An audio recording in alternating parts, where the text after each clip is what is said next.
Hola, soy Luis Pesetti y tengo el gusto de encontrarme para hablar, para platicar con Graciela Pérez de Lois. Este video, esta charla, es la continuación de uno que hice hace poco. El anterior se llama contra estas pruebas estandarizadas de competencia lectora, no de comprensión lectora, sino de competencia lectora, así se llama. Por eso quise invitar a Graciela como especialista, sintetizando su vasta experiencia. Primero, Graciela es maestra normal nacional. Y empezó a ejercer como maestra normal nacional en un barrio de José León Suárez. José León Suárez. Exacto. Es profesora y licenciada en Letras de la Universidad Nacional de Buenos Aires. Fue docente de primaria, secundaria, terciaria y universitaria en didáctica de la lengua. Estoy sacando todas estas chapas porque ya van a ver por qué. Entonces, porque tengo muchos años vividos. No. La experiencia. Entonces, también quiero destacar muy especialmente dos costados muy interesantes para esta conversación. Primero, que fue sindicalista docente en el momento en que se fundaba CETERA, que CETERA era la Confederación de Trabajadores de Educación de la República Argentina. La palabra trabajadores era interesante en aquella época, porque es cuando los docentes empezamos a sentirnos trabajadores de la educación. Es interesante cómo se elige ese nombre para la Confederación. Sí. Impresionante. Bueno, entonces sindicalista docente en el momento que se fundaba, o sea que, chicos, si quieren, porque yo opino, vayan moderándose. Bueno, es novelista y fue directora editorial de Santillana, pero además tiene una cosa que no quiero dejar de nombrar, un estudio que es un posgrado de mercado, ¿cómo es? Claro, era análisis del consumo e investigación de mercado. O sea, tiene un posgrado de análisis de consumo e investigación de mercado. Entonces, mire, gente, lo que decía a Graciela, los que nos quieran correr por izquierda, les pegamos con la alpargata o la chancla, como dice, los que nos quieran correr por derecha, le pegamos, no sé, con el tintero, con la pluma de tinta, no lo sé. Pero, entonces, hablando de estas pruebas estandarizadas... En primer lugar, gracias. Gracias por la invitación. No, nos va a ayudar a esclarecer mucho. Pero para resumir, sobre las pruebas estandarizadas yo había dicho tres objeciones, una era que suponen que todo lo que comprendemos puede ser formulado verbalmente. La segunda era que miden la comprensión por la extracción de datos, que fue una cosa que saqué vos. Y la tercera, que evalúan la comprensión a partir de un texto que no eligió. Eso provocó muchas reacciones. Pero quiero centrarme en lo positivo de la narración, que es algo sobre lo que vos sabes mucho. Vale decir, por qué favorecer la narración y por qué no obstaculizar el trabajo de la narración. Creo que las pruebas estandarizadas parten de supuestos que no explicitan, y eso es para mí un poco un error. El de las internacionales, por lo que entiendo, diciéndolo en 2 renglones, es: el mundo se volvió globalizado y la oferta laboral ya no es local sino global. Entonces vos tenés que tener un estándar para saber si tu gente va a trabajar en otro lugar u otra gente vas a recibir de ese lugar. Eso tiene el valor del dato que te da y el riesgo de la intromisión que haces al hacer bla, bla, bla, bla, bla, bla, todo eso. Pero la verdad es que poniéndose en el lugar de quien tiene que velar por la educación, como me decían en otras de las entrevistas que tuve, por la equidad educativa, es decir, si vos no tenés que ver tu salón, sino cientos de miles de estudiantes o millones de estudiantes, también tiene que tener, como los controles del avión, saber por dónde estoy. Ciertos parámetros. Y ahora ya te voy a dejar hablar, Graciela. Estoy tratando de resumir y decir. Y le contaba a Graciela que a raíz del apoyo a una ley de cuidados paliativos, me enteré de unos criterios que manejan que me parecieron centrales. Y entonces en cuidados paliativos ellos manejan estos parámetros. Dice el equilibrio entre lo técnicamente posible y lo bioéticamente y humanamente aceptable. Que me parece es una excelente una excelente, y tiene una frase que es todavía más, declaración más fuerte, que es para evitar el ensañamiento terapéutico, que describe muy bien. Bueno, entonces, haciendo una extrapolación para otro campo, con todo lo riesgoso que pueden ser las extrapolaciones, uno podría decir el equilibrio entre lo técnicamente posible para auditar y conocer el trabajo y saber lo que está pasando, y lo éticamente, pedagógicamente y profesionalmente y humanamente aceptable. Aceptable o aconsejable. Aconsejable, exacto. Por supuesto, ni Graciela ni yo, y con esto termino, vamos a hablar desde el punto de vista, o yo creo que no voy a hablar desde el punto de vista estatal ni institucional, porque mi experiencia básicamente es individual. Si yo voy a hablar como el maestro que fui, como el escritor que soy y como el papá que soy. Yo tomo esta palabra que vos decís, lo posible, lo pedagógicamente posible, yo diría recomendable, aconsejable desde mi experiencia, desde lo que yo puedo saber. Ahí es donde hay que sentarse, para mí, en mi opinión. A ver, yo lo charlamos en algún momento, cuando uno evalúa a un chico, especialmente en el campo de la lectura, de la comprensión lectora, que es el tema que nos une, que nos ocupa en este momento, yo creo que hay dos palabras que hay que contraponer. Una es medición y otra es observación. Y vos en tu video anterior hablas de lo observable. Y a mí me quedó picando esa palabra. ¿Por qué me quedó picando? ¿Y por qué la comparo o por qué la opongo a medición? La medición es lo cuantitativo. Eso es lo que hacen las pruebas, miden, y hay cosas que hay que medir cuantitativamente, porque, a ver, la extracción de datos, que es parte de la comprensión lectora, no hay otra manera de medirla más que cuantitativamente. Es decir, le vas a preguntar una fecha, le vas a preguntar cómo está estructurada una célula, esas cuestiones que son datos, que igual van en contexto, no siempre van sueltos, pero bueno, eso vos lo podés medir. La comprensión lectora, para evaluarla hay que observar, hay que ver. Pero, a ver, sí. Pero yo fui maestro y me caía la inspectora a observar mis clases de música. Horrible. Para empezar, que yo me paralizaba. Sí, claro. Entonces, la observación, te interrumpí y mil disculpas. Pero No, está bien. Esa observación, no, yo no hablaba exactamente de esa observación que yo también padecí, yo también fui maestra. También tuve una inspectora sentada en el último banco mirándome y escribiendo. Nuestra querida profesora de literatura, que era una genia, cuando llegaba la inspectora le temblaban las manos. Sí, y yo lo veía como alumno y me daba pena por ella. ¿Con qué derecho? Mi mamá me ponía tiza en unas zapatillas para que se vieran blancas y me peinaba ese día. Totalmente, claro. Iba la inspectora. Nada la menos. Inspectora, que por otra parte era una señora, creo que soltera, que viajaba en un fitito con un monito tití. Todo su viaje. Sí. ¡Ay, qué hermoso! Ponelo así. El monito iba a la escuela. No, se quedaba en el auto. Pero bueno, ¿qué observación? No, la observación que uno, docente, hace, y me voy a salir un poquito de la docencia solamente, o sea, la observación que uno hace del chico después de la lectura, durante la lectura. Eso es un modo de evaluar la comprensión lectora. Y vos que sos actor y que sos tan conocido y tan querido, digo, porque fui tu espectadora, además de tu lectora, lo soy siempre, yo te pregunto, cuando una platea se ríe de un chiste tuyo, ¿vos necesitas hacer un cuestionario? ¿O ahí entendiste que el chico entendió tu doble mensaje? Claro. El humor tiene un doble mensaje, el humor es o sea, lo que hace reír son operaciones mentales muy complejas. Entonces, cuando un pibe se ríe de un chiste, comprendió. Un pibe es un chavo. Bueno, está bien. Un niño, vamos a decir un niño. No, está bien. Vamos a usar palabras más. Un chico. Cuando un chico se ríe, entendió. Mira, cuando vos ves les lees un cuento, me ha pasado y fui maestra leyéndoles cuando eran más chiquitos, a los más chiquitos. No les da la competencia lectora, no les da para leer de corrido un texto, se lo lees vos. Los chicos leen a través de nosotros, ojo al piojo, eso también es importante. Los chicos leen antes de leer y leen a través de nosotros.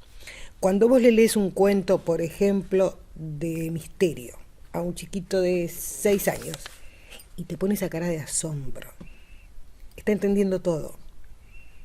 Cuando una mamá le canta una canción de cuna a un bebé y se duerme, no se duerme porque se duerme por ese sonido, la poesía es sonido, la canción es sonido. Cuando un chico, ante una poesía muy rítmica, golpea un tamborcito, la cacerola de la madre, lo que sea, y sigue un ritmo, está entendiendo, por ejemplo, uno de los fundamentos de la poesía, que es el ritmo. Es decir, está entendiendo cosas que nosotros no vamos a poner en un cuestionario, que no vamos a poder sacar a partir de hacerle un cuestionario. ¿Me explico? Entonces, a eso llamo yo observar. Es decir, cuando se encierran en el cuarto, apaga la luz que es tarde a dormir, y saca la linterna, y a escondidas sigue leyendo, ese pibe está comprendiendo, por algo hace eso. Pero mire, yo soy un padre, señora, que tiene sueño y quiere que dormir. No, al contrario, me gusta mucho todo lo que usted dice, pero yo veo que hoy la juventud no lee. Te voy a hacer el lugar del papá que se va a quejarse a tu colegio. Pongamos que Graciela es la directora de un colegio y no estamos tan de acuerdo. Entonces le digo, mire, señora directora, la verdad es que los chicos leen cada vez menos. ¿Cómo sabe usted que leen menos? Yo lo veo, es evidente. Ajá. Es observable, es observa. Claro, ¿lo ve alguna vez hojeando una revista, por ejemplo, de historietas? ¿A mi hijo? Sí, pero eso no es lectura. Eso es lectura. No, pero eso no es lo mismo que leer un buen libro. Yo ya desconfío de cuando un papá dice un buen libro, digo, porque ¿qué será para qué habrá leído? ¿Qué me está tirando claro. acá? ¿Qué me está prescribiendo? ¿Qué me está diciendo?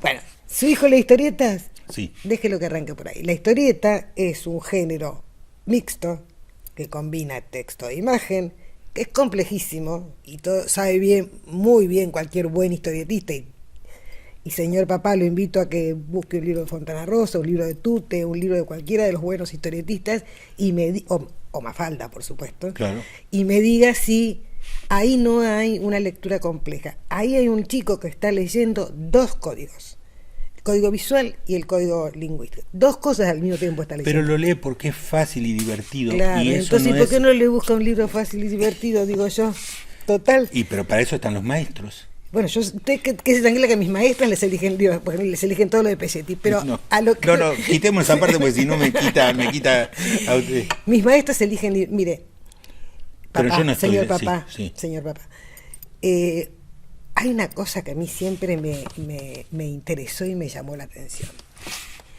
Yo le voy a hacer esta pregunta. Cuando usted compra libros... los que pide la escuela. No, para usted.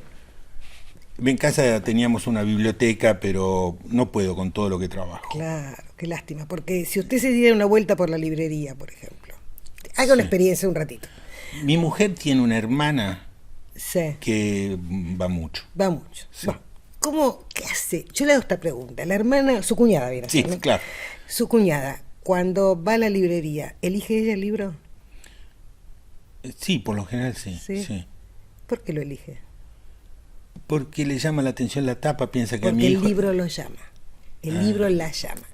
O sea, nosotros no elegimos el libro. El libro nos busca. ¿Cómo nos busca? Con una imagen de tapa. Con un autor que leímos. A ver, yo leí... Voy a poner mi experiencia de adulto. Los lectores somos lectores en todas las edades. Y yo soy obviamente muy lectora. Me recomendaron... ¿Leíste Aurora Venturini? Es una autora argentina que murió hace poco y que se hizo famosa a partir de los 80 años.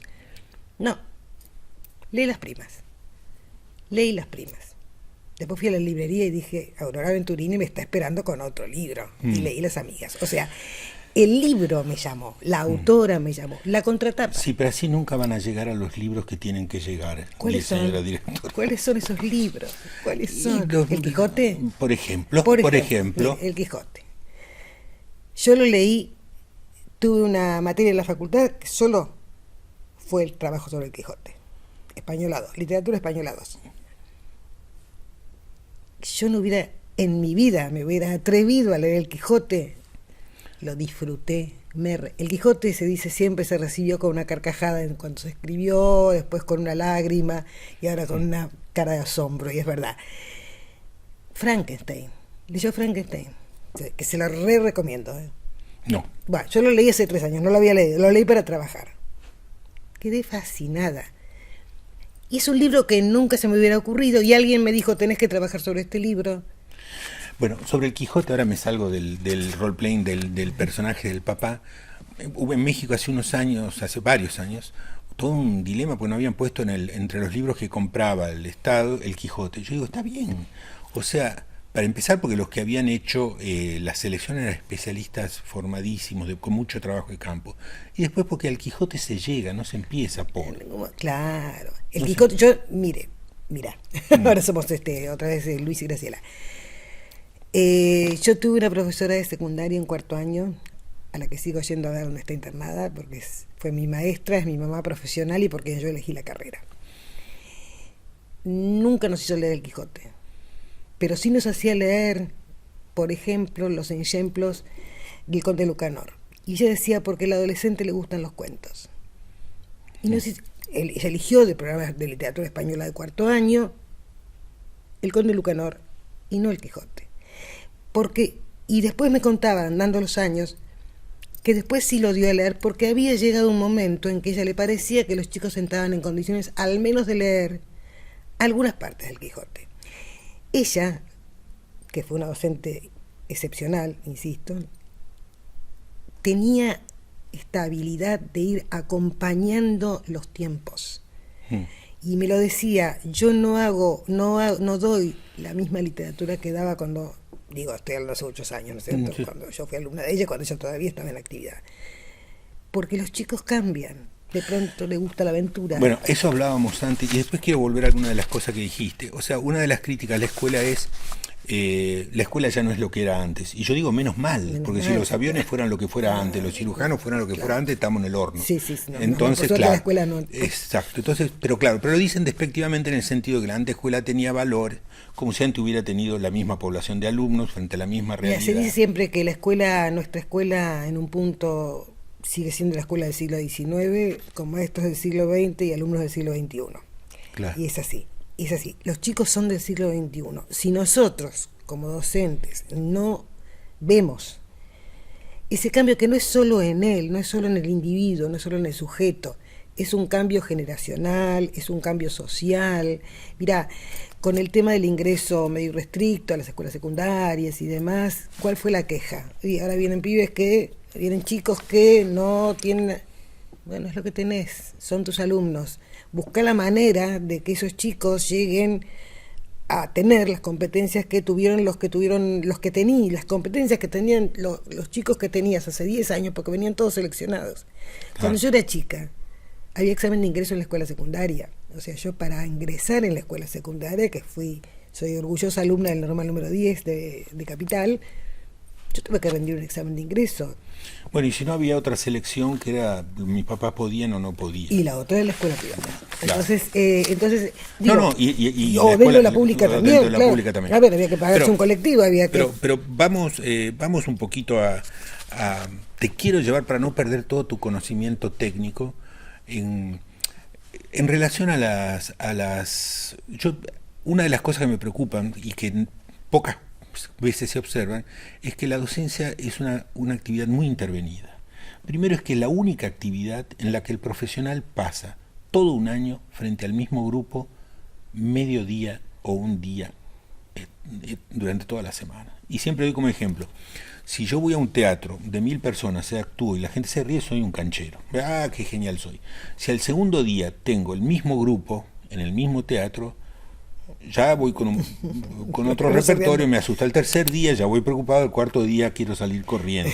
Bueno, los maestros tienen todo un año un mismo grupo, y eso no conozco otra profesión que tenga esas condiciones y ese desafío profesional. Y al año siguiente otro. Y a lo mejor otro grado. Pero en todo caso, en función de esto, lo que digo lo refresca. Sí, a ver, por eso hay que buscar estrategias permanentemente, porque esos chicos hay que tenerlos activos. Pero te voy a otra cosita. Pero además de esto, es una actividad muy intervenida en el sentido que tiene, si yo miro la currícula escolar, o sea, yo para dar charlas me leí toda la currícula, está muy indicada casi paso a paso. Uh-huh. Cuando venía a hacerme observaciones la inspectora, que además era macanuda, y o sea que era muy buena onda, me preguntaba en qué parte del currículo estaba, cosas así, y se suponía que yo tenía que más o menos guiarme por eso. Pero si hoy no es tan así, también tiene un libro de texto que le marca el paso. Uh-huh. Vos fuiste editora de libros de texto, pero además tiene pruebas, porque la currícula impone hacer evaluaciones, pero además tiene pruebas que hace a lo mejor la institución local o Sí, la supervisión, exacto, y otros exámenes estándares internacionales, que si tu escuela adhiere a esos estándares es como una chapa, tres chocolates de oro, y si tu escuela no adhiere, ¿y ustedes por qué no están en las pruebas internacionales? Están, entonces tiene 15 puntos menos para Gryffindor. Pero cuando venís a ver, es de las profesiones que tienen singularidades muy intervenidas. O sea, el maestro se le está soplando la nuca. Le sopla la nuca. Mucho. Entonces, y acá voy. Perdón por la introducción tan larga. No, dale. A mí, como escritor, para mí es muy importante manejar mi flujo de tiempo en relación al trabajo. Cuando el flujo está muy intervenido, por ejemplo, yo hice radio muchos años, Graciela, 14 años. Nunca quería hacer radio en horarios importantes porque está la tanda publicitaria, la media hora de las noticias y el flujo de tu hora de radio. Cuando querés retomar es como... Se perdió la magia. Se perdió la magia, como el otro día que hice un show y me dijeron se perdió un niño. Fue un show en un lugar... Hubo que interrumpir, por supuesto, hasta que se encontró el niño. Pero después retomar el show había que hacerlo, sin duda. Era remontarlo. Y entonces, en mi trabajo profesional, como compositor de canciones, como el flujo de tiempo, tenerlo libre, tenerlo limpio, es muy importante esa dinámica. En el trabajo del maestro, ¿qué pasa con el flujo? ¿Qué te pasaba a vos como docente? ¿Qué me pasaba a mí como docente? A ver, sí, bueno, por supuesto que uno está así comprimido por el currículum, por el horario. Ojo, es el timbre, es el recreo y estás en lo mejor y timbre y se acabó. Estás comprimido por las indicaciones, pero yo siempre yo formé maestros muchos años y les decía, ¿formaste maestros? Sí, fui docente en nivel terciario dando didáctica de la lengua y didáctica de la lengua en nivel superior, y yo les decía a mis alumnos, el aula tiene puerta, una vez que ustedes cierran la puerta son los dueños del aula. Está bien, vos no podés salirte totalmente del diseño curricular porque, bueno, tenés estos controles.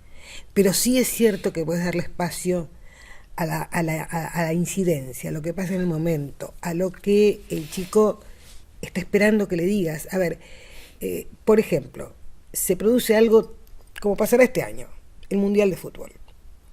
Los chicos van a estar intrigadísimos por ver, interesadísimos por ver cómo sale Argentina y esto. No te podés aislar de eso. Entonces, será curricular, no será, buscarás la manera, entre comillas, de justificar, de explicarle a quien te supervisa o te controla, yo hice esto por este motivo. Yo te voy a contar una anécdota muy divertida. A ver. Año, déjame pensar, 77, por ahí. Yo era maestra en una escuela en la zona de Caballito. Tenía un 4º grado. Y yo empecé, egresada ya de letras, a reivindicar el uso del voceo. O sea, tratar de vos. De vos. No de usted. Ni de tú. Sobre todo no tratar de tú. Bueno, eso en otros países sería lo usual. En Argentina el voceo es el habla cotidiana. Es el habla cotidiana. Vos y yo hoy estamos hablando de vos.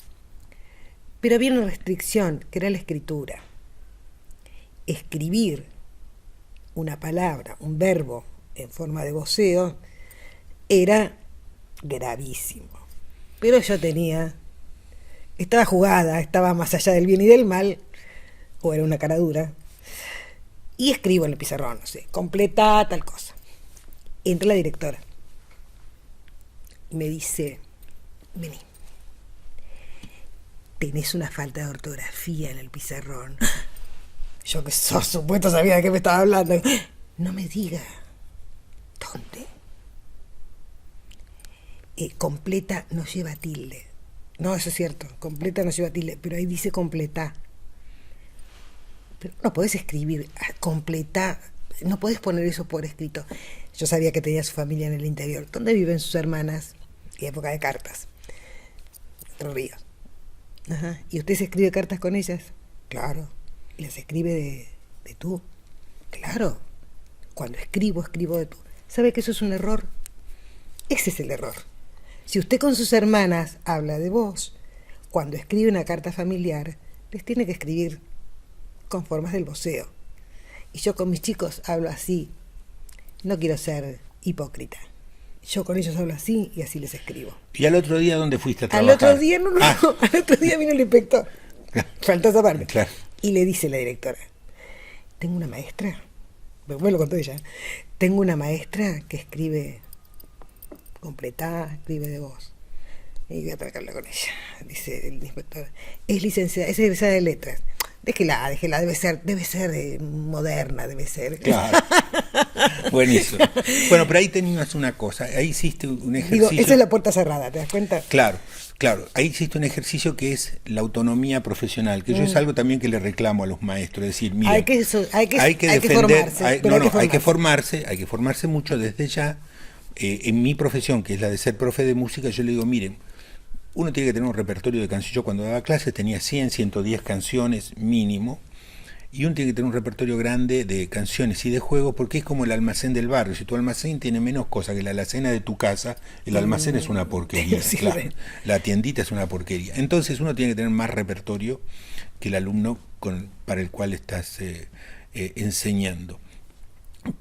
Pero también tiene que pararse frente con conocimiento de oficio, con respeto, pero con conocimiento de oficio frente a padres y frente a directores, cosas así, y argumentar por qué hace o deja de hacer algo. Eso es fundamental, o sea, vos tenés que poder, pero por eso insisto, yo tenía ahí como el hándicap de ser egresada de letras, de tener fundamentos, y bueno, nada, a lo mejor en otra situación no me hubiera podido defender de esa manera, ahí pude. Y no lo digo con soberbia, lo digo realmente, porque si el maestro está bien formado, si el maestro tiene argumentos, si tiene, respaldo teórico, y no hablo de desgranar una teoría, si tiene un respaldo, un background que lo sostenga, y tiene que sostener su postura, tiene que hacerlo. ¿Y puede sostener la postura un maestro? Yo creo que a ver, eso es parte de los cambios que uno espera y que yo creo que se están dando, ¿eh? Digo, también está el maestro que no sabe y que entonces, bueno, deja correr. Pero el que sabe, el que se planta, y estoy hablando de hace 40 años, o 50, 70 y pico, 40 y pico de años. Y pude hacerlo. Y era plena época complicada. O sea, la dictadura. La dictadura, claro. Año 77, plena claro. Dictadura. Y lo pude hacer. Y no que me enorgullezca por esto, digo, me parece que es lo que hay que hacer, no lo digo con soberbia, lo digo para empoderar al otro. O sea, para empoderar al maestro, es decir, para empoderar al maestro, el maestro tiene que tener su propio guión, digámoslo de alguna manera, sí. Y llevar adelante el guión atendiendo a los emergentes. Obvio. Porque los emergentes, este chico pasa esto, pasa lo otro, pero ahí me voy a poner en el otro lado. Porque en el otro lado, pues, o sea, si yo soy un papá y vos me decís, y veo que vos dándole clase a todos los docentes que van a ser padres de docentes de mis hijos, le decís, bueno, cuando empieza la clase vos cerrás la puerta y, como dijiste, el aula es tuya. El aula es tuya, sos la claro, y lo decís, si te veo que tenés los ojos negros pintados y una sonrisa maléfica, digo, ay, qué miedo. No, yo no quiero. ¿Hasta qué punto dejo mis hijos en manos de esta señora que se ríe y frota las manos así?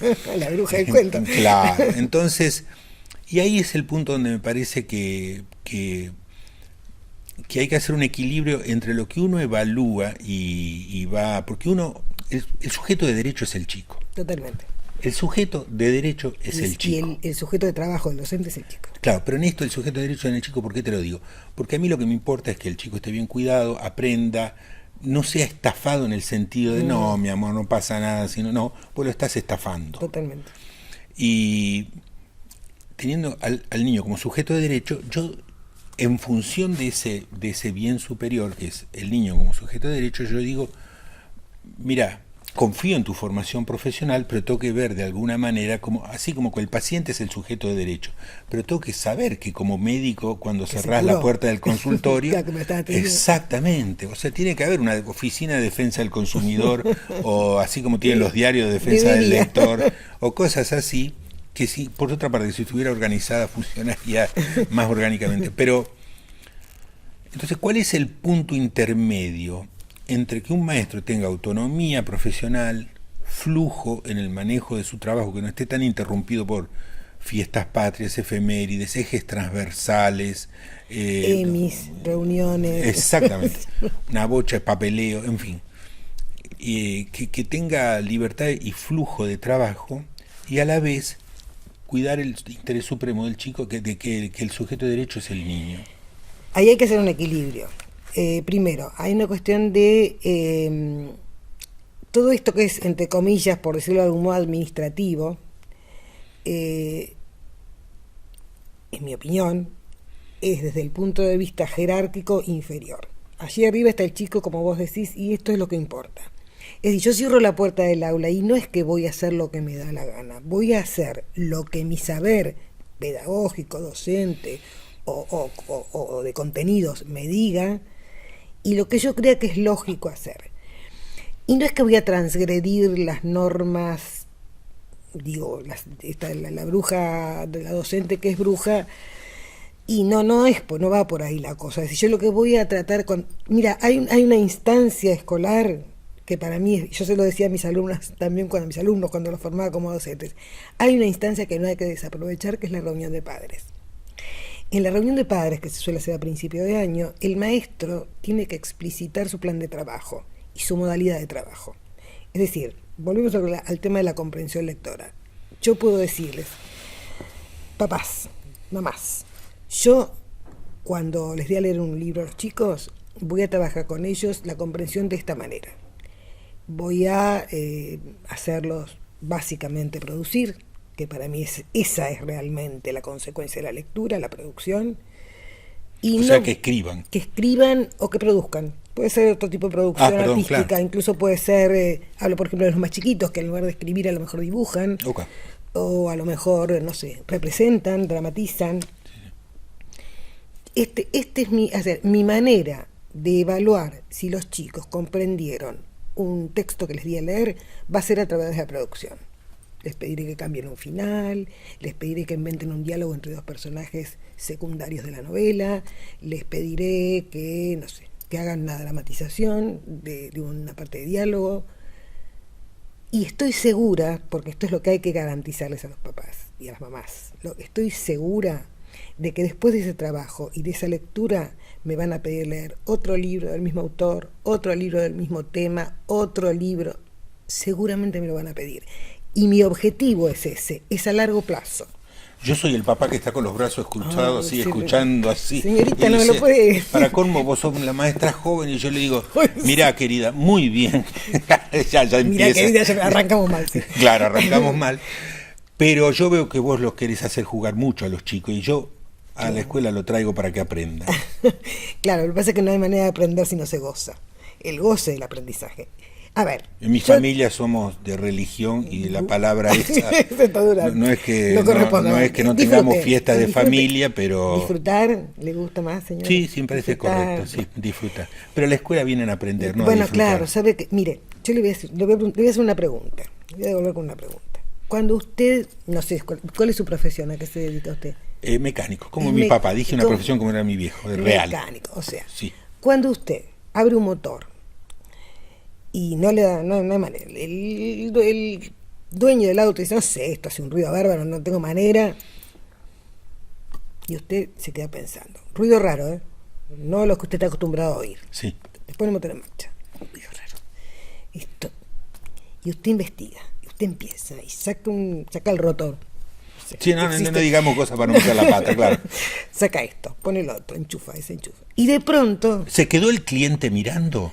Yo no me lo aguanto. No, yo soy mecánico, si el cliente se me queda soplando encima el capó. Le puedo mandar a tomar café. Exacto, cafecito. mejor. Lo convido a un café en la oficina, exacto. Porque tiene cafetera eléctrica. No tengo oficina, tengo un taller mecánico. Entonces, bueno, pero ve que tiene un lugarcito donde hace las cuentas. No es para que se quede alguien, pero... Lo manda al café de la esquina. Y si no, que se quede. Porque no, ojo, al piojo, esto también está bien, que él lo vea. Y de pronto usted descubre que esto nunca lo había visto antes. Usted no disfruta con ese descubrimiento y con saber que le va a poder resolver el problema al señor habiendo visto algo. ¿Usted aprendió o no aprendió? Yo disfruto porque es mi trabajo, me gusta. Pero porque usted aprendió. Sí. Porque si todos los días le vienen los mismos problemas... Pero si usted lo hace jugar todo el día no aprenden, no es lo mismo. Sí, mire, ¿por qué?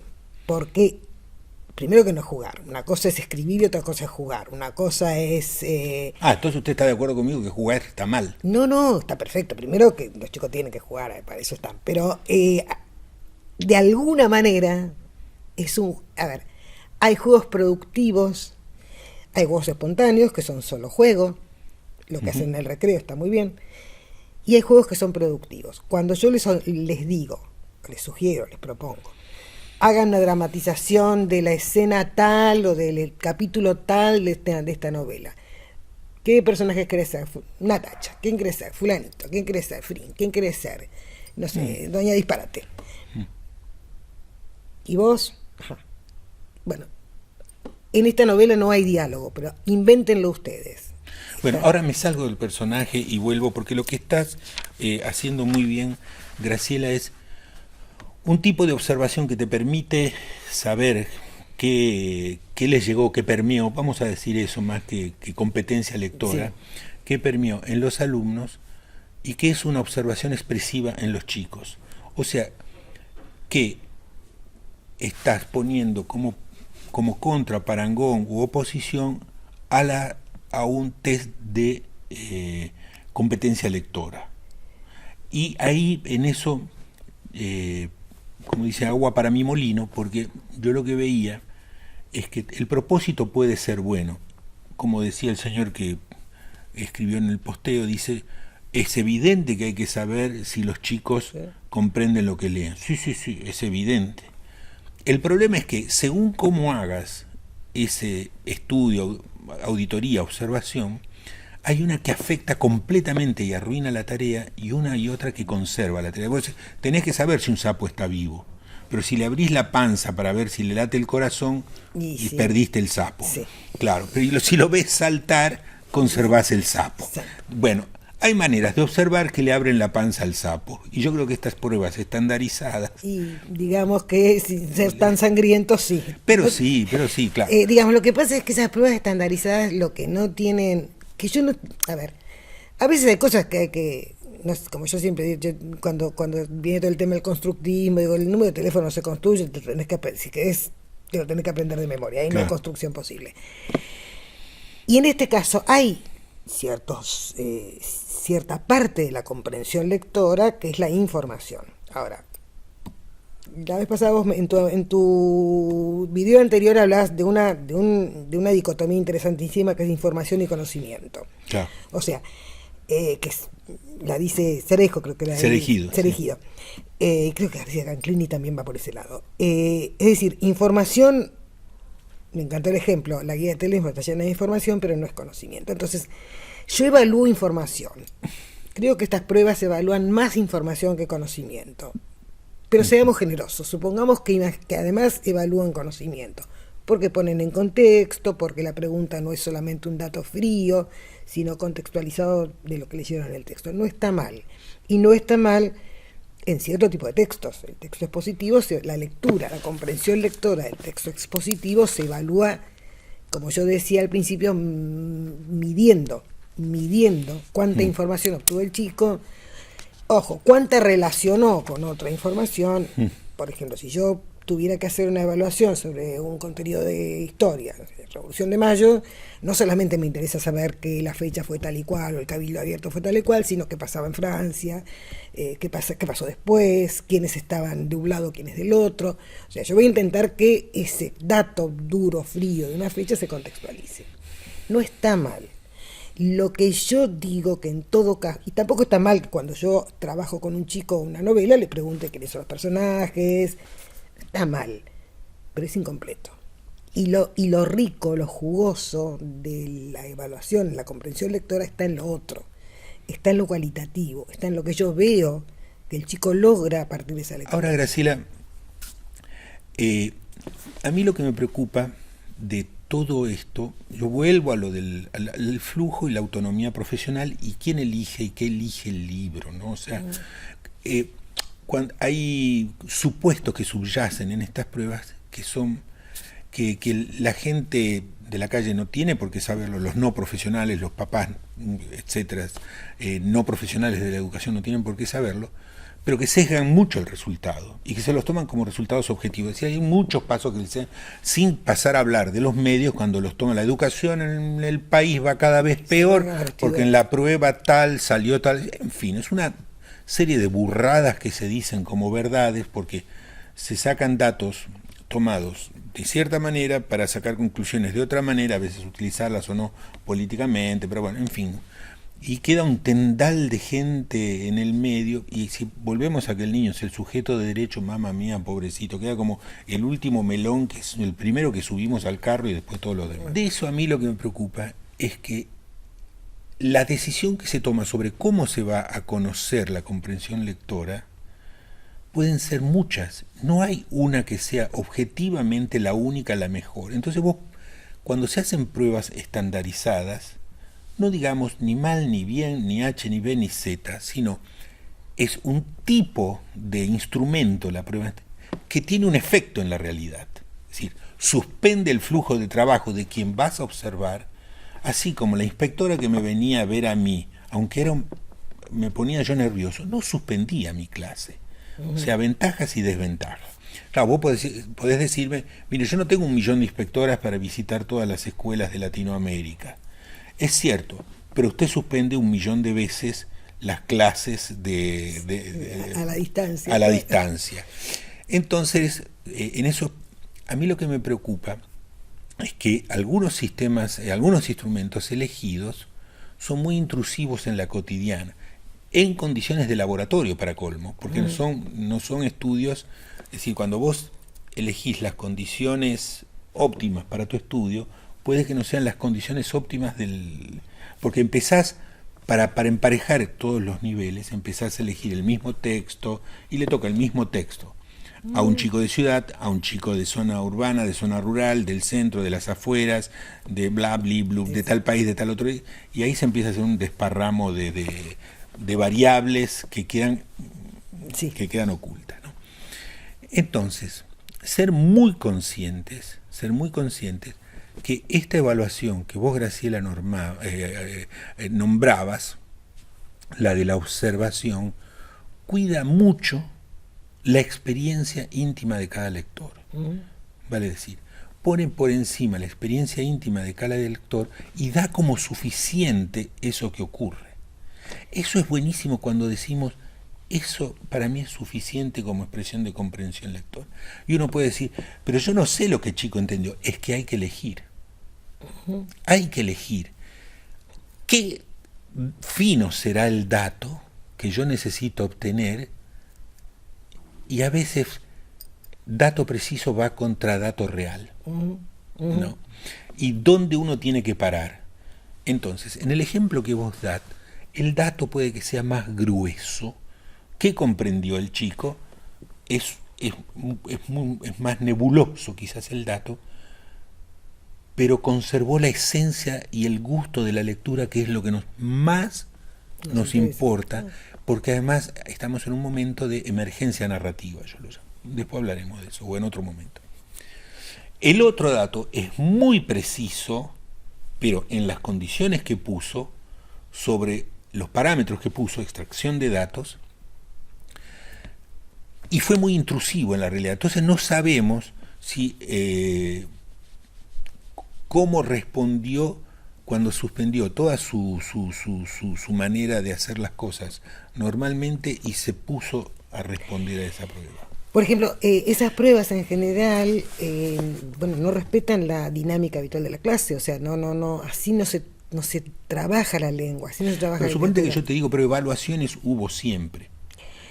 Y tiene que haberlas, yo no estoy diciendo que no debe haber evaluaciones. Lo que estoy planteando es que en todo caso, esos datos, con el sesgo que vos estás marcando, que lo tienen y mucho, porque yo insisto en el sujeto lector, y bueno, ellos están hablando como de un estándar, que para mí no existe, pero bueno, no importa. Supongamos que hace falta estandarizar algo, que hace falta tener parámetros, que hace falta unificar, homologar. Ese dato le puede servir a quien maneja políticas públicas, puede ser, pero a mí, docente de aula, primera cosa, no me tiene que paralizar. Segunda cosa, no debería sentirme acusada.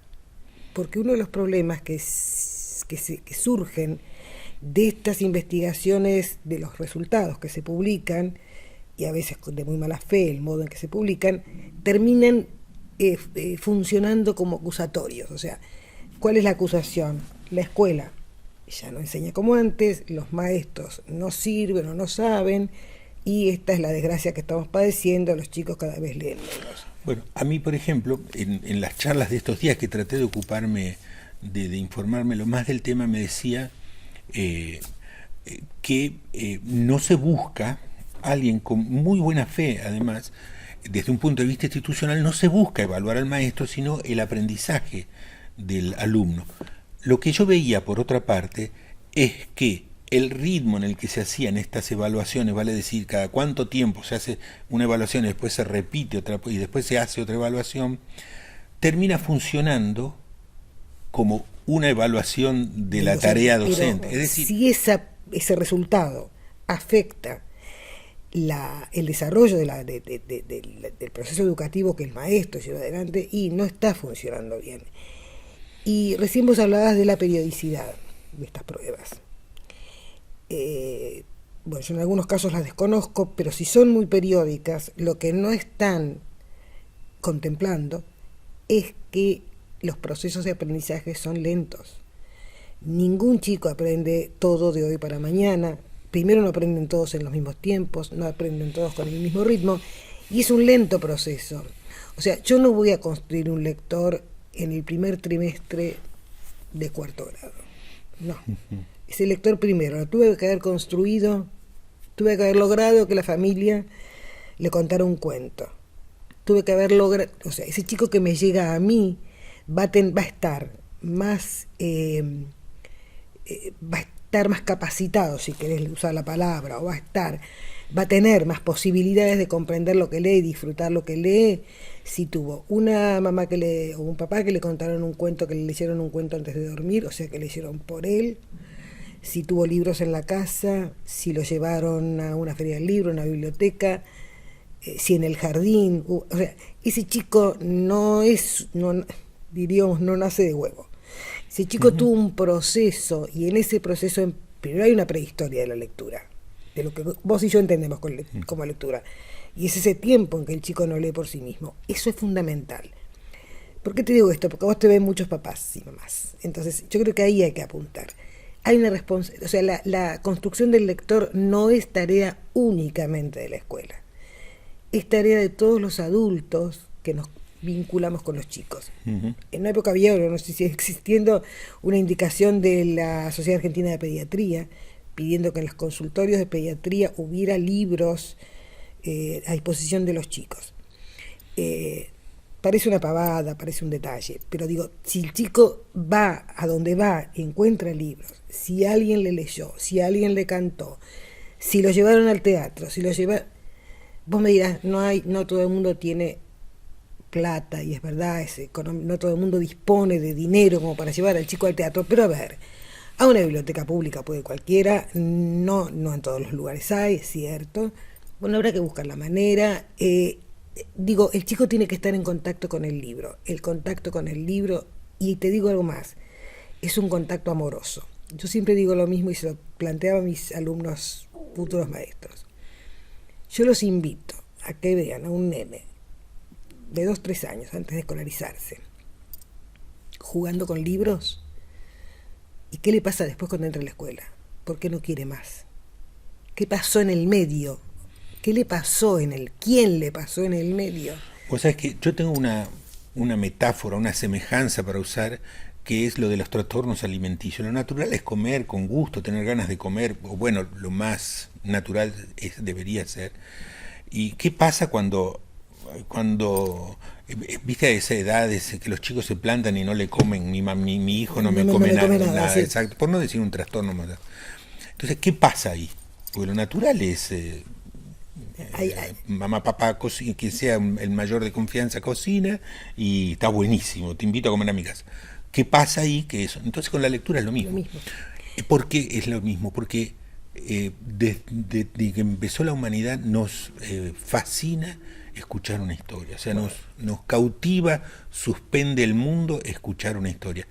¿Qué pasa cuando eso no ocurre? Cuando no ocurre. Y cuando no ocurre pasa esto que te digo, o sea, el chico se aleja de la lectura. Bueno, hay una frase, un verso de Martí que dice, ¿qué es lo que falta que la aventura falta? Bueno, que es hermoso. Exacto. Entonces, ¿qué es lo que falta que la lectura falta? Y probablemente, ponele, pero que hubo papás que no... Pero a veces hay papás que con toda la buena intención del mundo dicen, yo no tuve la lectura, pero quiero que mi hijo la tenga. Bueno, entonces hay que estimular eso, decía, hay que acercarlo a los libros. Vos decís, suponete, vamos a encontrar un grupo de una pareja de papá y mamá, de padres, como lo quieramos llamar, y que te dicen, no puedo, el tiempo no me da, el trabajo no me da, pero yo confío en usted, maestra, de corazón, buenamente, y ayúdeme porque yo quiero que él tenga una vida mejor que la que tuve y que le gusten los libros. Me pasó. Bueno, también me pasó. Y entonces yo lo que les digo siempre, lo que les decía, lo que les he dicho es, a ver, yo sé que no tenés tiempo, pero acercalo a los libros. El libro es un objeto querible, al chico le gustan los libros. Acercalo a los libros. Insisto con la reunión de padres. Yo me acuerdo que yo fui maestra y hacía reunión de padres, y entonces en el mes de marzo, abril, les voy a decir, siempre decía a los papás, les voy a decir una cosa. Cuando se invitan entre ustedes los chicos para los cumpleaños, regalen un libro. Ese es el regalo de cumpleaños. No elijan el arma de no sé qué superhéroe. Elijan un libro, regalen un libro. Armar la propia biblioteca, armar la biblioteca del chico, que sea de él además, eso tiene un valor. Y me dirás, y lo vivo, hasta lo vivo hoy por experiencia con mis nietos, de pronto dejan de leer, lo viví con mis hijos, tiene momentos en que, espéralo. Ahora, yo como maestra sí tengo esta responsabilidad, yo sé que la tengo y la ejerzo. Lo que pido, lo que digo, es que esto es una tarea multiorgánica, digamos, nos tenemos que poner todos de acuerdo en esto. Entonces regalo un libro para el día del cumpleaños, lo llevo a una biblioteca pública, lo acerco, lo hago entrar en una librería y bueno, y le compro el libro más barato, pero compro algo, lo dejo ojear, lo dejo tocar. La otra cosa es que el libro físico es un objeto tangible. Lo dejo tocar, lo dejo que investigue. Mira, son hermosas estas librerías que las hay, ahora son muchas así, donde los chicos hay sillones y los chicos se tiran y leen, aunque no compran un libro. Porque yo he ido a las librerías a mirar un libro, de pronto no lo compré. Y esto es posible. Entonces digo, está bien, no hay tiempo, a veces hay abuelos, a veces hay tíos, a veces hay alguien que se puede ocupar, pero hay que acercar a los chicos a los libros. Y después dejar que fluya. Y después sí, por supuesto, la tarea pedagógica es mía. Pero suponte que sos maestra de una zona, de un barrio, de una colonia, en donde ni con las mejores intenciones lográs traccionar, y son todos, no son malos papás. No son mala gente. No, sí, claro, son papás, o sea, amorosos y todo, pero no lográs esa atracción.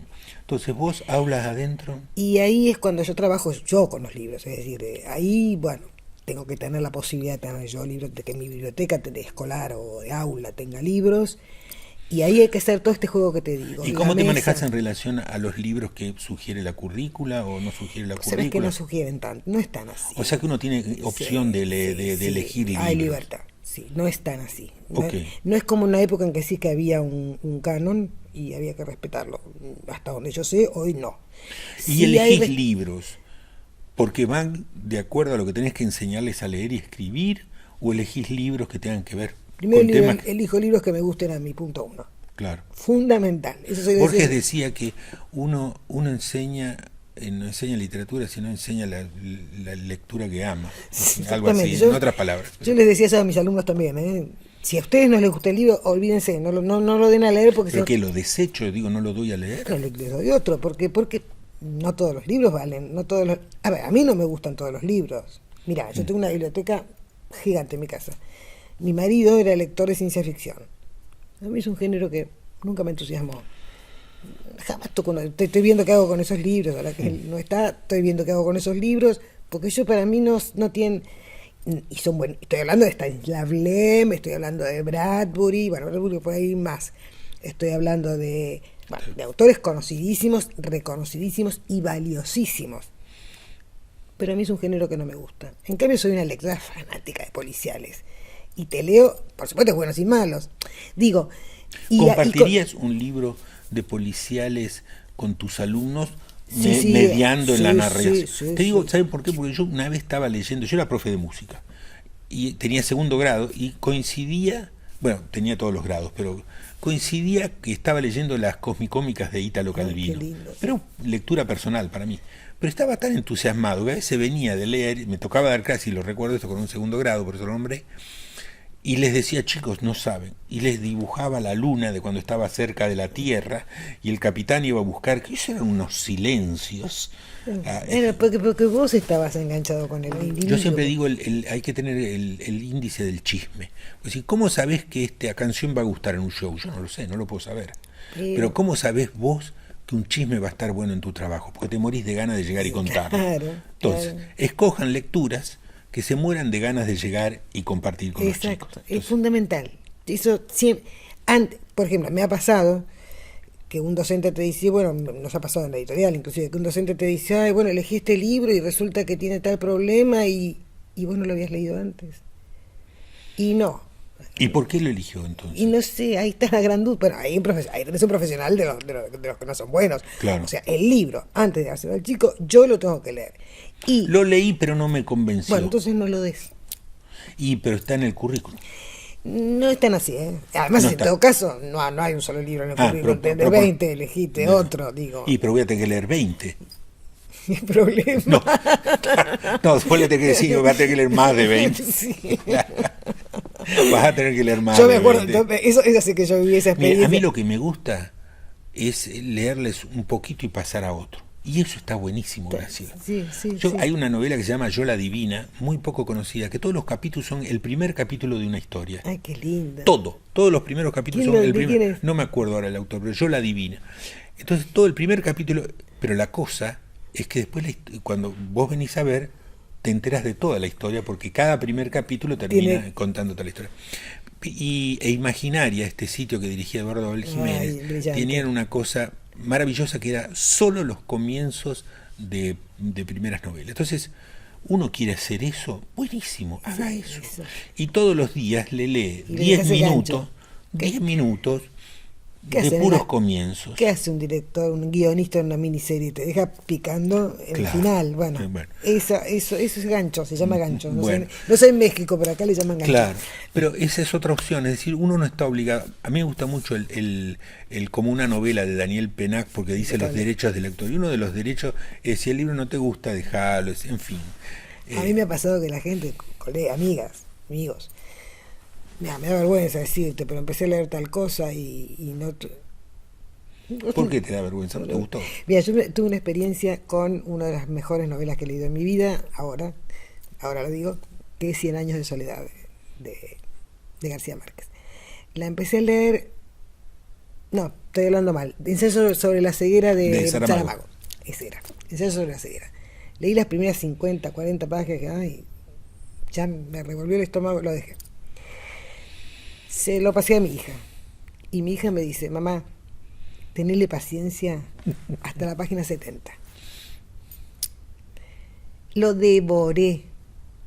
O sea, dejé de leerlo porque no me enganchó. Alguien me dijo, te aviso que a tal altura se pone impresionante. Me pasó eso con El nombre de la rosa, de Humberto Bueno, ahí está. Esas novelas así yo, ¿y a dónde me lleva esto? Superé la no sé cuántas páginas. Claro, y después, y ahí seguí. Pero nosotros somos fanas de la lectura. Bueno, pero pará, ahí está, ahí te voy. Nosotros somos fanas de la lectura y va a parecer que queremos evangelizar a todo con algo que solo nos gusta a nosotros. Yo sí quiero, no importa, pero... Imaginando ya un poquito de cierre, Graciela, te quiero preguntar, ¿qué cosas te ayudan a la lectura comprensiva? ¿Qué haces a favor de la lectura comprensiva y qué pedís que no te hagan para que en tu grado haya lectura comprensiva? Vamos a hacer un poco de alguna manera, vamos a sintetizar lo que fuimos charlando. El vínculo con el libro, el vínculo con el vínculo. No entiendo el vínculo con el libro. A ver, el chico tiene que tener acceso al libro, tiene que tenerlo el libro, tiene que tener libros. El chico que se vincula con el libro. Un chico, un libro. Un chico, un libro. Listo. Exactamente, eso por un lado. Un mediador. El maestro. El maestro no solamente un mediador. O sea, vos decís algo en tu video y esto de la narración de las cosas mínimas, ¿no? Sí, la épica cotidiana de la familia. La épica cotidiana, exactamente. Alguien que le haya contado historias, que haya que lo haya nutrido con historias. Yo tengo que partir de la base de que el chico que tengo adelante tuvo o no una experiencia previa con la narración, y muchas veces es con la narración oral, que es el origen de la narración. Bueno, pero entonces ahí en la charla para padres vos le dirías a los papás, regalen libros, pero además les pido por favor, cuéntenles las historias de su familia. Está pasando que muchas familias, por muchas razones, no cuentan su épica familiar. Hay como una cosa, yo te diría, primero una cuestión de tiempos y de organización. Mira, el mejor lugar, el mejor espacio es el de la mesa, de la cena, ¿no es cierto? Bueno, ahí es... A todo chico le encanta oír los líos de los papás. Sí, papá, contame un lío de cuando eras chico, claro, es muy liberador. Claro. Bueno, entonces, favorece que tengan chicos, un libro, un chico, favorece que tenga un entorno nutrido de libros, de historias, no importa, sean narradas. ¿Qué más? ¿Qué otra cosa favorece? El permiso para no leer. El permiso para... gran cosa, fundamental. ¿Pero qué quiere decir permiso para no me gusta? No me gusta y no lo leas. ¿Y si todo el grado lo lee en -3? Vos sabés que hay una cosa que se llama publicidad, ¿no? Sí. Entonces, y yo lo he probado eso, generalmente los 15, 18, 20 que les gustó el libro le hacen la publicidad, y vos sabés que al final, porque entre pares, una cosa es que yo les diga, docente, claro, adulto y autoridad. Pero ¿qué haces esa semana que no se engancha con el libro, con el que no lee? Y ahí, bueno, primero puede leer otra cosa, no tiene que leer, no tiene por qué leer solo eso. Puede leer otra cosa. Le das permiso para que lea otra cosa. Y no lo sentís como un fracaso personal. No, ¿por qué? Yo no, y porque vos eras la responsable de llevar adelante ese libro y no le gustó. Pero porque yo sé y a vos te gustaba y a él no. Y no pasa nada. Yo me casé con un señor que no le gustaba a otra, qué sé yo, seguramente. Tuvo suerte la otra y tuviste suerte vos. Sí, escuchame, ¿qué otra cosa favorece? Por favor, así haciéndolo más como... Después, vos viste que dicen, no hay receta, un montón, son buenísimas las recetas, hay que darlas.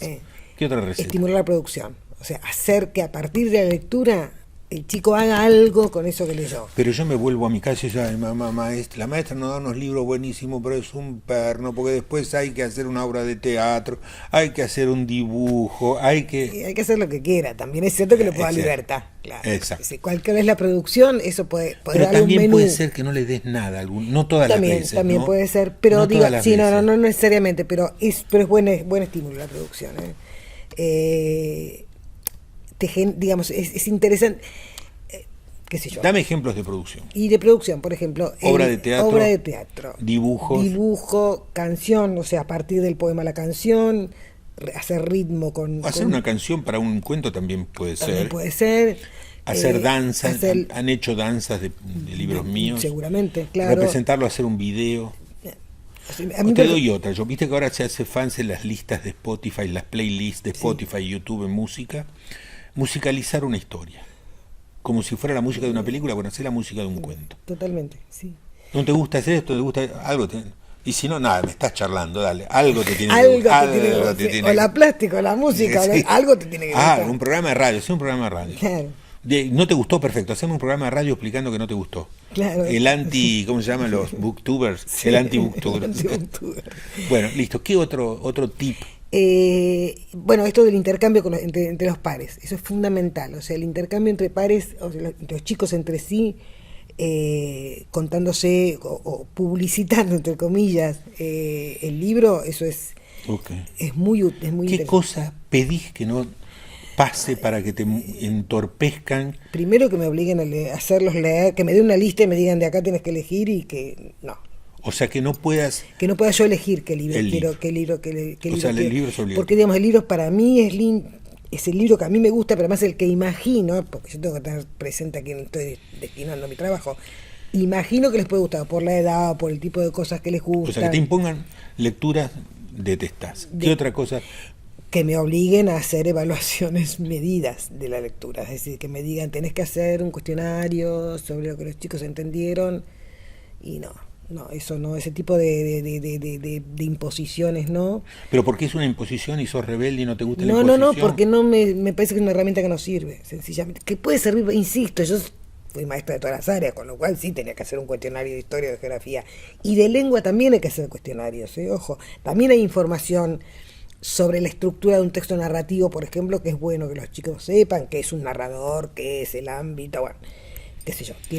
No está mal tampoco eso, pero cuando yo quiero evaluar comprensión lectora, no me sirve esa herramienta. No. Exacto, y eso es parte de la cosa que decíamos antes con el sapo muerto. Claro. Hay herramientas que arruinan lo observado, sí, o que entorpecen lo observado, o que no solo van a dar un dato sesgado, sino que interrumpen el fenómeno. Claro. Entonces, esas herramientas no deben ser usadas y deben ser usadas con cuidado para que lo que queremos que siga ocurriendo. Sí. Un poco lo que decíamos de los cuidados paliativos, el equilibrio entre lo técnicamente, decir, yo no quiero obtener todos los datos y en algún punto voy a tener que decir hasta acá. ¿Por qué? Porque si avanzo en más datos, obstaculizo y hago un ensañamiento técnico, por usar la palabra de ellos, y no dejo que pase lo que sí me importaba más que pase, que es el enganche con la lectura, el entusiasmo por la lectura, porque la comprensión va a surgir de alguien que esté enganchado. Seguro. Va a surgir. Y yo te digo, si yo voy a ser evaluada como docente, quiero que me evalúen de aquí a un tiempo, cuando esos chicos que estuvieron conmigo van solos a buscar los libros y a leer. Entonces pedís un arco de tiempo más extendido. Sí. ¿Cuánto? Casi te diría que la vida entera, pero digo, en la escolaridad. No, pero hablemos. Yo arranco. Además hiciste estudio de mercado y estuviste en una editorial grande como Santillana. Entonces, en esta mediación. O sea, en el año escolar, hasta que la cosa no se aceita, hasta que los chicos no leyeron varios libros. O sea, espera el año, espera los últimos meses, cuando ya. Pero ahí está el año perdido. No está pidiendo mucho, te lo pregunto. No, qué sé yo, supongo que, a ver, un maestro que lleva bien las cosas, es que en menos tiempo vos no construís un lector en 2 meses, no. Y en 6 meses tampoco.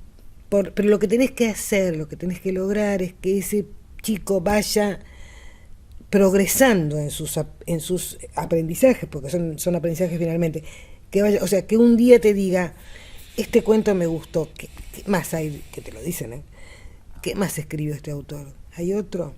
O me encantó porque me dio un miedo. Bueno, ok. Tenemos entonces una relación maestra, alumno, libros, que tiene una fluidez que vos pedís que no se interrumpa, desde la elección del libro hasta el enganche, y que además aguante los tiempos, como decía el pediatra de mis hijos. Bueno, son 2 pasos para adelante, 1 para atrás, 4 para adelante, 1 para atrás, y que respete esos tiempos, ¿no? Para que se produzca el enganche. ¿Qué otra cosa pedís que no pase? Si se te ocurre, si no, no. Mira, qué sé yo, las imposiciones, cualquiera de ellas. Ninguna me sirve, ninguna me parece. ¿Y a los chicos qué les pedís que no pase? Y a los chicos. Porque hay algunos guay para los chicos también. Sí, no, a ver. Por ejemplo, cuando laburaba yo les pedía, mira, lo que no se puede es burlarse de lo que le gusta al otro. Por ejemplo, bueno, no. A veces pasa que, bueno, no, acá ese libro para chiquitos, es decir, tratar de entender que, primero eso, y no estoy convencida, la literatura no tiene edad. Yo leo con todo placer un cuento para niños como una novela de Saramago. Digo, entender que, entonces eso que se abran, que no escuchen los cantos de sirena de la que le dicen, vas a leer, incluso entre los mismos padres, que son muy crueles además, o el adulto, pedirles que, digamos, que traten de preservar sus tiempos, sus espacios para la lectura. Ese es otro tema, no hay espacios a veces para la lectura en la casa. Pues entonces vamos a la lista de pedís, y en la escuela tampoco. Entonces vas a la lista de pedís y pedís tiempo de lectura.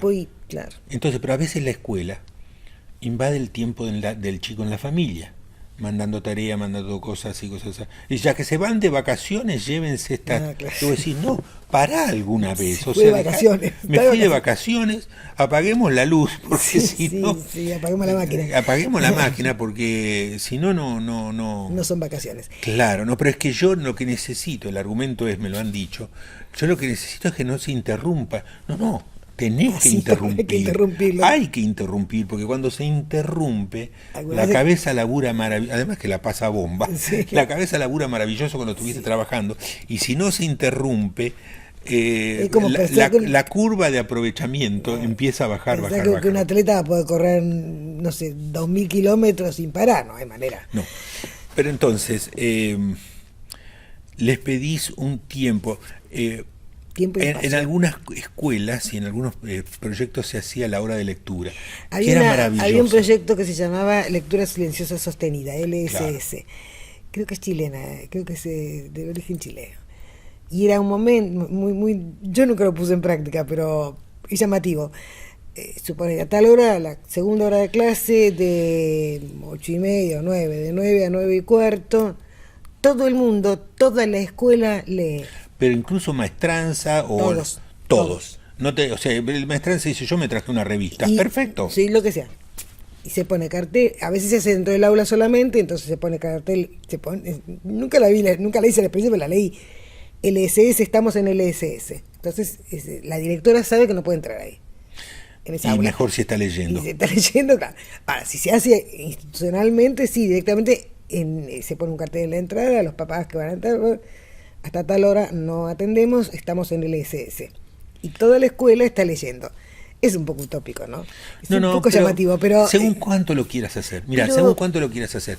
Si lo querés hacer todos los días y está jugado, arrancar así está jugado. Sí, no, pero a lo mejor arrancás, probás, al mes, 2 meses empezar la clase, haces una vez, 1 hora. ¿Funcionó o no funcionó? La próxima vez hacemos... periodo corto, 10 minutos, no más, minutos, o 15 minutos. Dale. De 15. Y hay las condiciones que cada uno se trae a leer lo que quiere. Exacto. Eso no es que... Y después repetís y ves si estirás el tiempo y te piden más, te piden menos. Lo mejor es empezar por tiempos cortos porque siempre estirar es mejor. Sí. ¿No? Bueno, ese es otro tiempo de lectura. Esa es otra Tiempos cosa. Y espacios, si se puede. Bueno, Daniel Penac lo que hacía y recomienda mucho, lo recomienda porque lo cuenta como su experiencia, leía en voz alta. Bueno, para mí fue un gran y maravilloso aprendizaje cuando leí la ternura que le daba o la comprensión humana que le daba que un alumno se durmiera, porque uno pensaría que es el fracaso de la lectura, y que lo arrullaban las palabras serenó, claro. Y lo bajaba hasta que se dormía, ¿no? Entonces me pareció, y que después él decía, no se preocupen, los libros los vamos a terminar leyendo al fin de año, pero yo se los voy a leer, y se los leía. Bueno, esta profesora que yo te cuento que amo, o sea, leía en voz alta para sus alumnos. Sí. Nos leía el Cid, 4º año, el primer tema es el Cid, el primer libro. ¿Sigue siendo? Cid, no, ahora no hay, no es más literatura española tampoco, era el 4º año, esto es antes, pero se puede leer el Cid si uno quiere. Y ella nos lo leía, nosotros teníamos la edición bilingüe en español antiguo y la versión actualizada. Y ella nos la leía en español antiguo, con una voz bella, muy grave.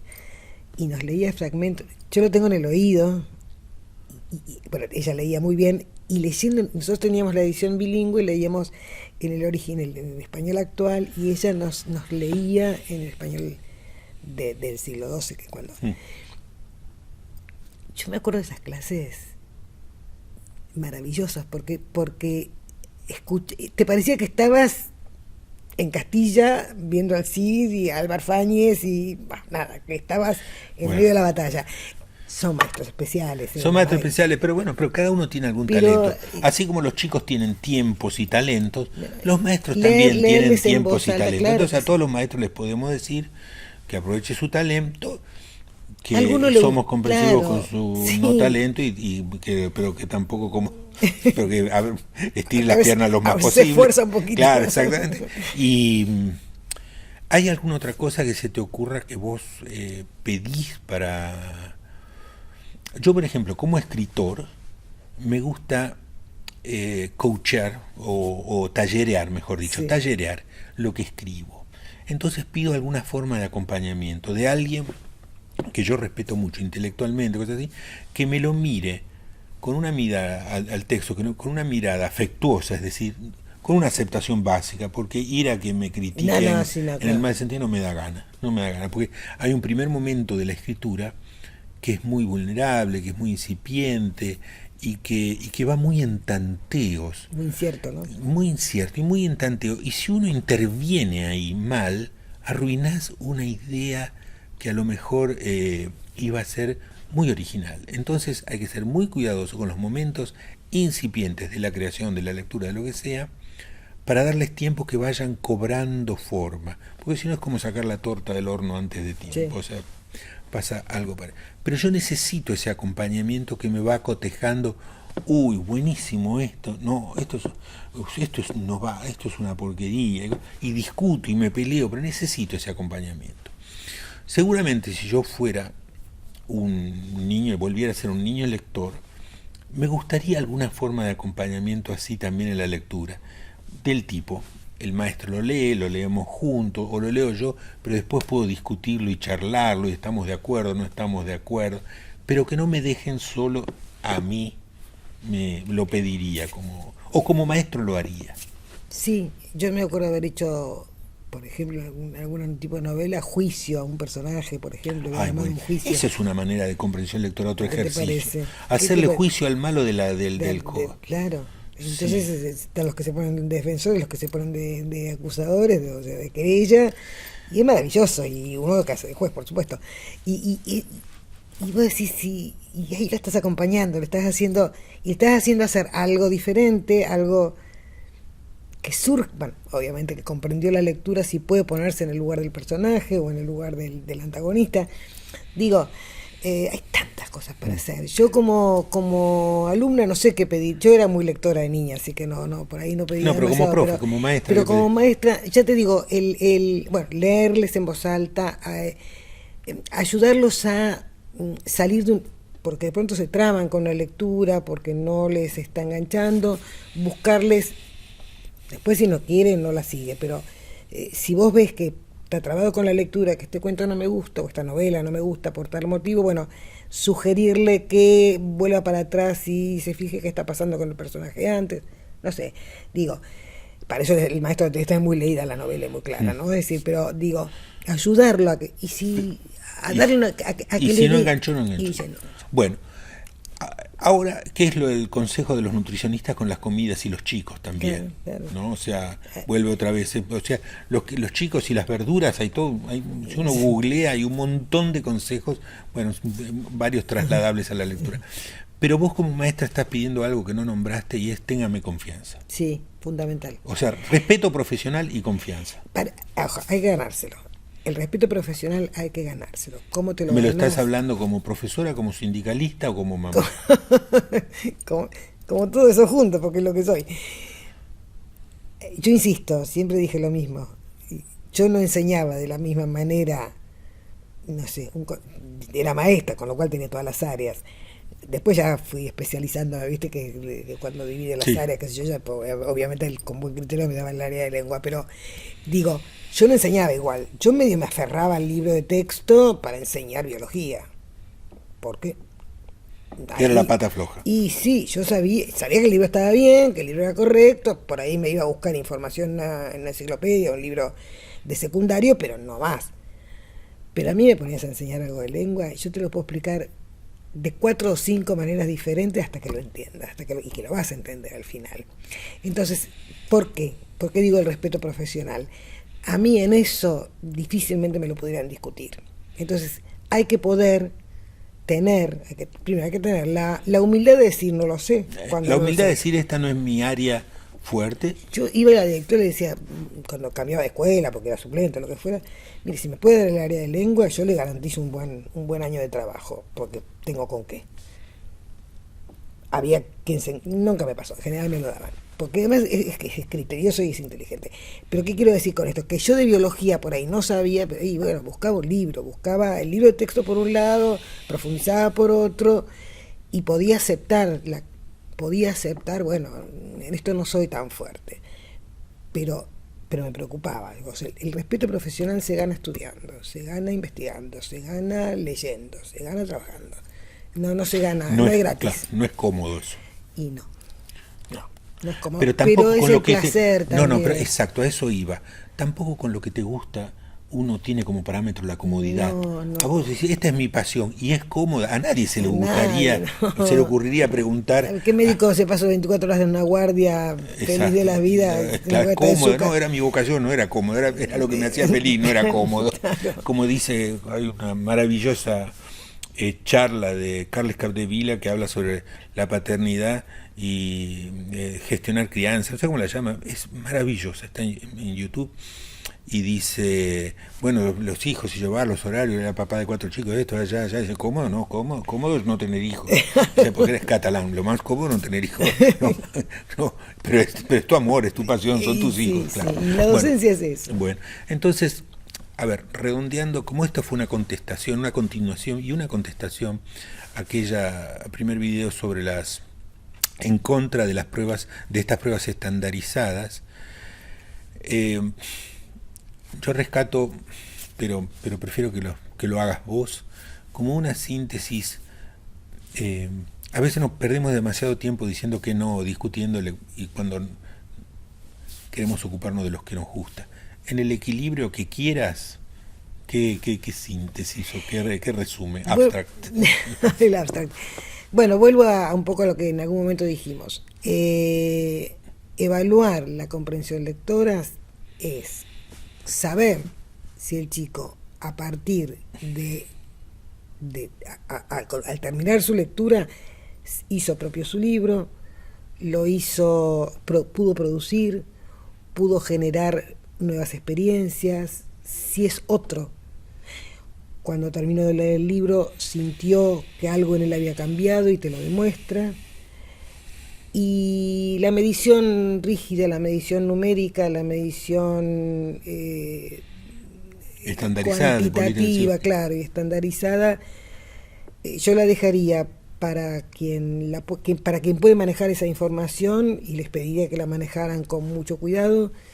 Pediría que no se difundiera de esta manera, o sea, no sé si a alguien le sirve, a un maestro de a pie, no sé si le sirve saber cómo resultó, bueno, cómo resultaron las pruebas en una localidad lejana a la suya, no importa. Eso es lo que yo, como síntesis, digamos, entre lo cuanti y lo quali, y por eso hice investigación de mercado, tenía que ver con eso, entre investigación cuantitativa y cualitativa. Yo, parafraseando esto, entre la evaluación cuantitativa y la cualitativa, apuesto permanentemente por la cualitativa. Y lo otro queda para otro tipo de disciplinas que sí sirve, siempre en contexto, pero no para evaluar la comprensión lectora. Y si alguien lo hace, y lo hacen las instituciones, que manejen ellos esos datos y piensen cómo esa información se puede traducir en políticas públicas que ayuden a que el maestro trabaje cada día mejor.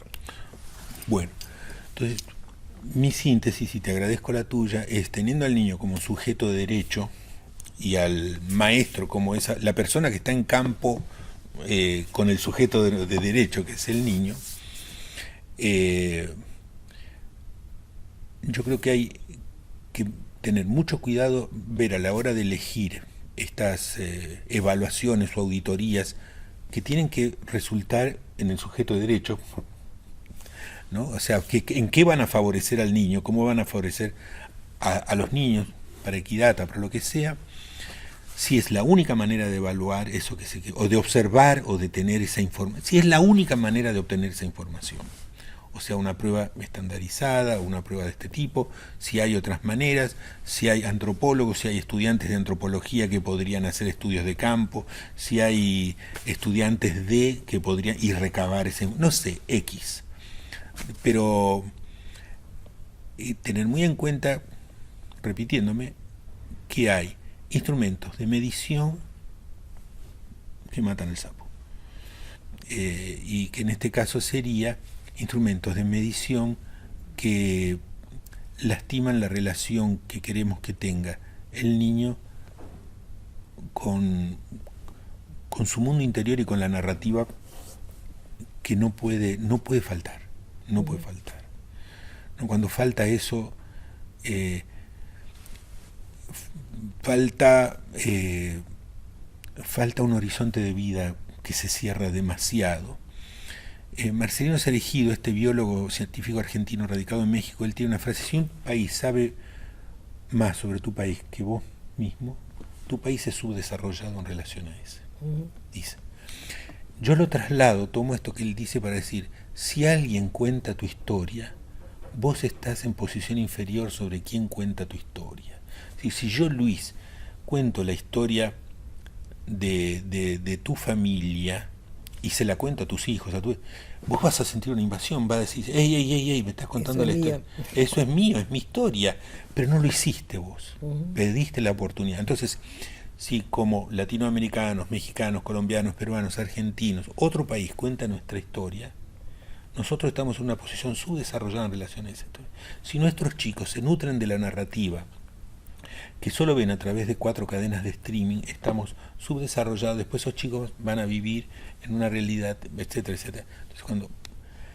Entonces esa para mí es la importancia de la lectura, es la importancia de la narrativa, y es porque claro que hay que invertir en políticas públicas pero vean que toda esa medición, que todo ese trabajo esté supeditado al sujeto de derecho, que es un niño con una narrativa propia y rica ajena.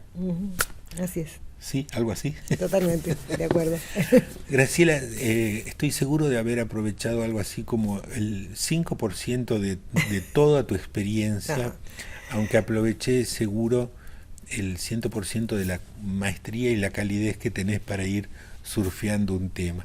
Pero ojalá dispongas de tiempo para otra charla y seguirla. Pero seguramente, y yo te lo agradezco, te vuelvo a agradecer la confianza, el cariño, el afecto desde mucho tiempo, pero además de esto, y te lo he dicho algunas veces y va de nuevo, el respeto que vos tenés por los chicos. Gracias. Es decir, hay algo que yo respeto y... ¿Hay algo que le quieras decir a los docentes que nos estarán? Imagínate que nos oyen maestros y papás de México, Colombia, Perú, que lean mucho, que disfruten leyendo, que solo den a leer. Mira, yo digo siempre, hay que dar de leer como se da de comer. Una mamá, una familia da de comer, hay que darles de leer, no sé, llenar la casa, llenar la escuela de libros y empoderarse, pero empoderarse a partir de la formación. Leer mucho, estudiar mucho y ser firmes en lo que creen. Y ahí no hay supervisor que venga con el monotití a decir lo que tenés que hacer. Muchísimas gracias a ustedes por acompañarnos y a vos gracias. Gracias.